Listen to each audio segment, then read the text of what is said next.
Bismillahirrahmanirrahim. Assalamualaikum warahmatullahi ta'ala barakatuh. Alhamdulillah Rabbil Alamin.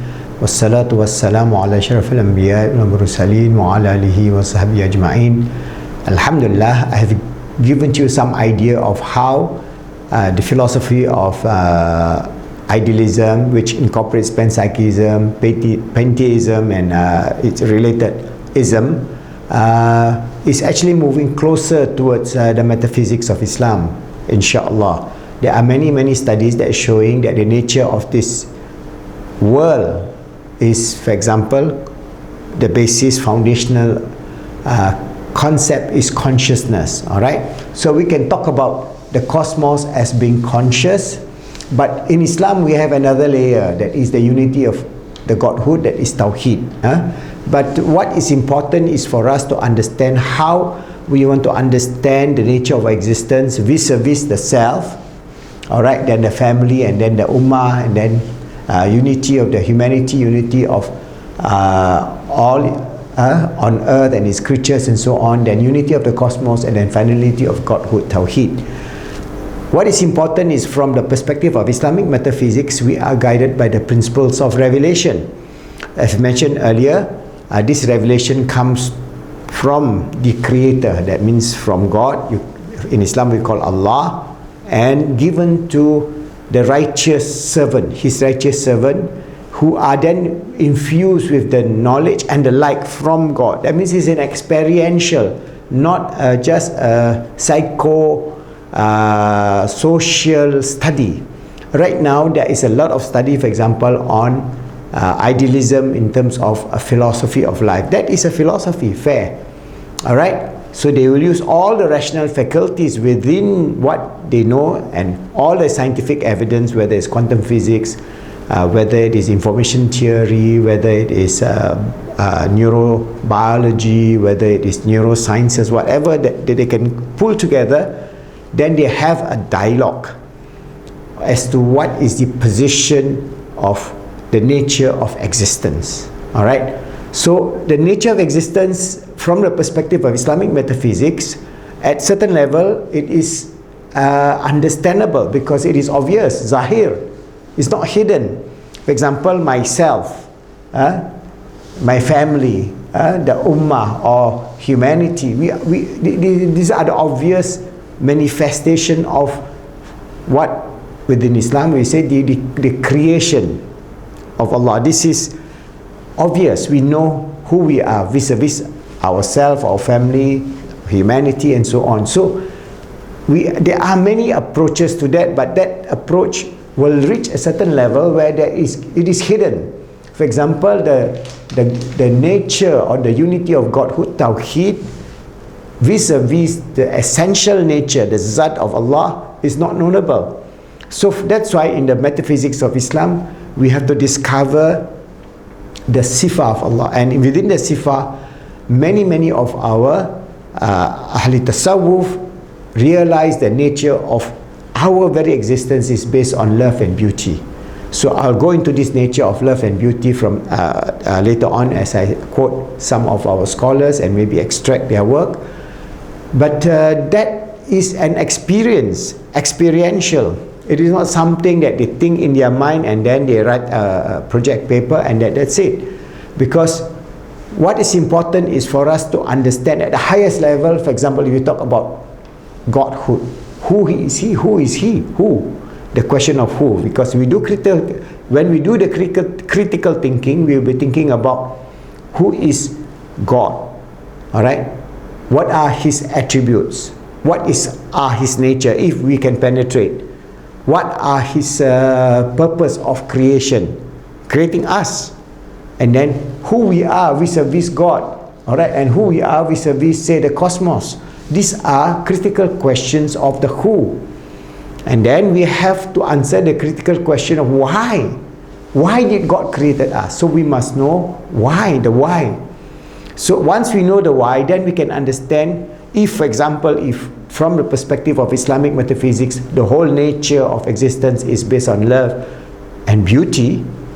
This is the conclusion of a number of our great scholars who have experienced this closeness to Allah. I do not want to use the word unification or union, because then it will bring another connotation, even though in reality there are other understanding, but we are not going into the controversial area.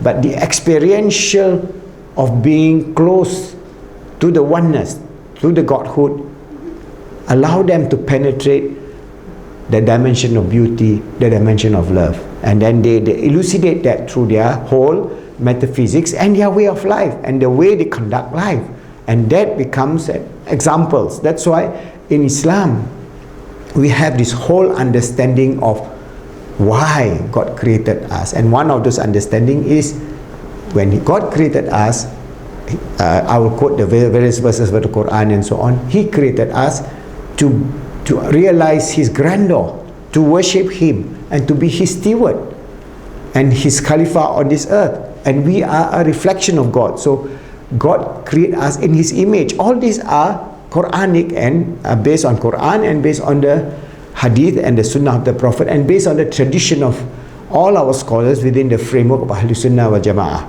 Alright, so those are the beautiful things that we are to reflect and think about, because what is the purpose of our life? Our purpose of our life is just to go to work, eat, sleep, have sex, have babies, and then die. That is shallow, because the cows will have the same kind of life. Alright, they go out to the field and eat, they procreate and they have calves, and then they die. So we have a higher consciousness, and that consciousness is built into the awareness of we are a being with will, free will, a being with natural understanding of how we are going to participate as a self within the scheme of the cosmos. So these are the questions in which we would then be able to answer. So when I developed this framework, inshallah, of Islam, the heart of love, we will bring in this evidence for us to reflect and think about. So, for example, if you are a young psychologist, our psychology is not just based on the brain. Our psychology is based on the heart. And how is the heart related to the brain? How? So that again goes back to the metaphysics of Islam. So we must bring about a metaphysics of Islam, because how are you going to conduct therapy, for example? Somebody having, for example, problems, trauma or stress or certain mental illnesses and so on. You have to go back to the nature of our being. So in Islam, we are not just a physical being, not just the brain, and the brain create the neurotransmitters, and if the neurotransmitters are not balanced or the certain cells in the brain are not communicating well, then we have a mental problem. Alright? It is far beyond that. Alright? So it involves the nature of understanding our intrinsic self. For example, we have mentioned this in many videos in the past about the nature of our roh, the nature of our heart, the nature of our akal, the nature of our nafs. So, and how they are integrated to give us an integrated self who know the meaning and purpose in life beyond just physicality. That means a physical, materialistic worldview of eat, sleep, have sex, accumulate some wealth, and then die. Is a very shallow understanding of life for a human being. It would be suitable for cats, dogs, monkeys, yes, because they do not have will. They do not have the inner consciousness of the interconnectedness of the self with God. At every level of this we know. So that's why, for example, I give you the idea of climate change. The self is connected to the cosmos and the earth. So now we are pumping, for example, through our materialistic physicality understanding of the physical world, we exploit all the resources on this earth. Alright, we take all the oil, all the gas, all the coal, whatever we can, we burn it. When we burn it, we are actually destroying the very earth that sustains us. So for example, the carbon dioxide level never crossed the threshold of 350 part per million. Now it is 415. In 10 years it will be 500. At 500 part per million, in most probability, the temperature of the globe will have risen by 8 degrees. The sea level will have risen by maybe 100 feet, all right, 20, 25 meters or 30 meters. And there will be no human left. No mammals will ever be able to survive in such a drastic change within 100 years. So, because our self is developed on the material plane of understanding, the selfishness, I, exploit, we cannot transcend to see ourselves as part of the earth and as part of the cosmos, and as our closeness to the Creator who has created us with a purpose. He has given us this free will, He has given us this consciousness and the realization and perception of able to communicate, able to understand, not only from this scientific perspective but also from the experiential, from the heart. And this is where Islamic metaphysics is so powerful, especially in crisis for humanity in this 21st century. If humanity is going to survive this 21st century and go to the 22nd century, we must dump physicalism, we must dump materialism. So how to dump materialism if our whole psyche is just based on materialism? We can't let go of what we think is our sensuous, filling our stomach and filling our sex. That is the whole idea of the whole machine of so-called GDP. Gross national product is how you advertise more product, you advertise more sexual, implicitly pictures or videos or whatever it is, and that it sells and then the GDP grow by 3%. But it is just superficiality. It is just an escapism that does not take care of the reality of our very existence. So, for example, if we continue with our state of denial, that, oh no, this climate is nothing, or we pump more CO2, we will die. Not only we die, we drag along all the species on this earth to die with us. So there is such sheer, inverted commas, such stupidity. But it is unfortunate because of the worldview, the metaphysics of what? Materialism, physicalism.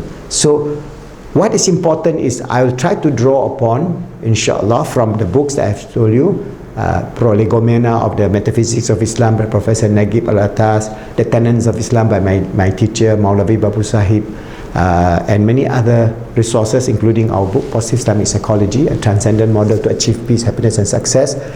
It gives the answer of the who is Allah.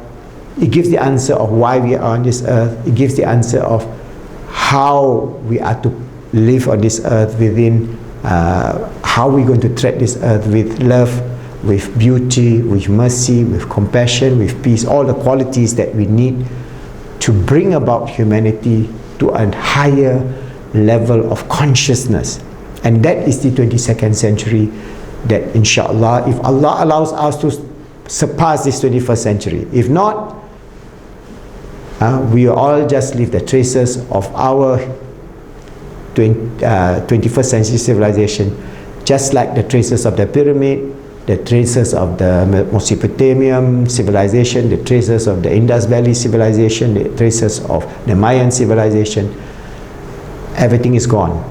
But this last trace would be the sentient being, the being that can realize closeness to Allah or Godhood, will have self-destroyed, implode itself, misusing the will, the gift of understanding, the gift of consciousness, the gift of free will to act on, taking the wrong path towards destruction, and finally we destroy ourselves. So this is my message. I'm trying to bring about a change in the psychology of first the Muslims. We must know that we are on the path towards self-destruction, so we have to turn and find the beauty and the love from Allah, and the beauty, the love in our metaphysics, which Allah has revealed. It is not, as I say, just a scientific exercise or a philosophical exercise, but this is the reality.